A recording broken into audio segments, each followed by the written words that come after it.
السلام علیکم ورحمت الله وبرکاتو. محترم پوښتنه کړې ده چې یو ښځه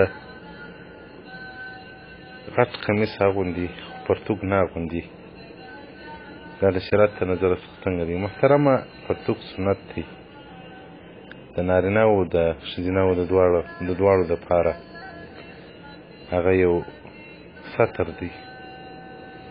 نو فقهای کرام وایي که په کور کې ښځه پرتوګ نه واغوندي، دا دوه صورته دي، یا به په کور کې نور څوک وي یا به نه وي. که نور څوک په کور کې له خاونده سوا، نو بیا حرام دی، نه دي، دا عمل دې نه کوي.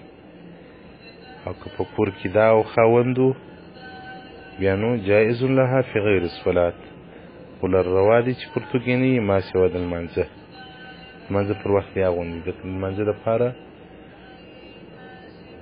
که هر څو کمیس اوږده هم وي، خو لیکن پرتوګ اغوستل سنت دي.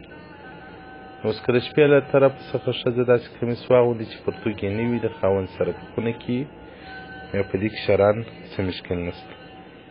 فتاوی هندیه جلد 5 صفحه 333، کتاب الحجر والاباحه الباب التاسع في اللبس.